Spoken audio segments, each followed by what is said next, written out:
শুভ সকাল বন্ধুরা, তোমরা সবাই কেমন আছো? আশা করি ভালো আছো। আমিও ভালোই আছি। রোজ সকালে তোমাদের একবার করে খোঁজ নিতে খুব ইচ্ছা করে যে সব বন্ধুরা আমার কেমন আছে। তারপরে দেখো আজকে সকালবেলায় আগে কেচে ধুয়ে নিয়েই আগে ছাদে চলে গেছি মেলতে। কারণ মেলাটা যদি তাড়াতাড়ি হয়ে যায় শুকিয়েও যাবে, তাড়াতাড়ি কেচে ফেলে রেখে তো লাভ নেই। তারপরে নিচে এসেও কাজকর্ম আছে। নিচে এসে আগে চাটা করে নিয়েছি। চা করে নিয়ে এই যে দেখো ছেলেকে দিয়ে দিচ্ছি। ছেলে কম্বলের ভেতর থেকে খালি বলে যাচ্ছে চা দাও চা দাও, কিন্তু শুয়েই আছে। তারপরে দেখো আমার জন্যও চা নিয়েছি আর বোনকেও চা দিয়েছি। বোনকে বললাম যে একটু আটা মাখ, কিছু একটু করি, মুড়ি আর আজকে খাবো না।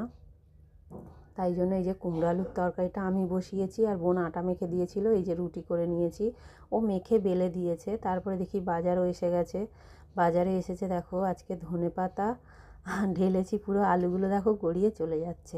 ধনেপাতা, কাঁচা লঙ্কা আর টমেটো, আর সঙ্গে আছে আলু। আলুটা তো মানে সবার ঘরেই লাগে। আজকে আর কাঁচা সবজি কিছু আনিনি, অনেক সবজি আছে। আর এনেছে কাতলা মাছ। কাতলা মাছটা দেখে কিন্তু খুব ভালোই মনে হচ্ছে। জানি না রান্না করলে কিরম খেতে হবে। কাতলা মাছটা ঢেলেছি পরেই মেয়ে অনেক জোরে চেঁচিয়েছে জানো তো বন্ধুরা।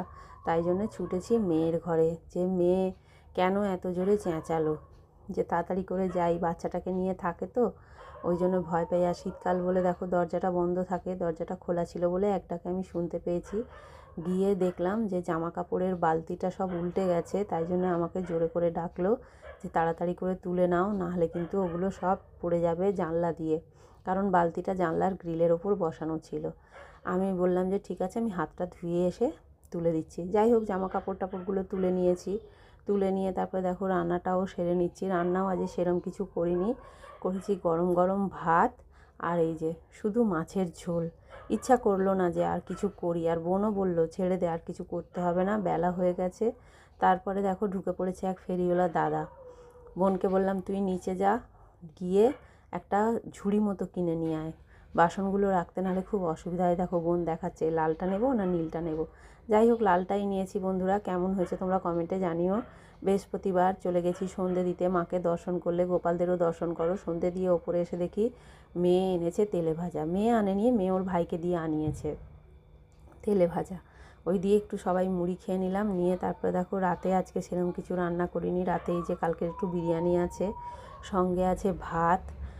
বিরিয়ানি মিশিয়ে অনেকটাই আছে। কটা রুটিও আছে, তোমাদের সঙ্গে আর শেয়ার করতে পারলাম না। আর দেখো মাছের ঝোলও রয়েছে। মাছের ঝোল অনেকটাই আছে, অনেকটা বলতে দুটো মাছ আর ঝোল আছে। এখানেও একটু তরকারি আছে, একটু আলু সেদ্ধ করে নেবো। এটাই হয়ে যাবে আজকে আমাদের রাতের খাবার। শুভরাত্রি বন্ধুরা।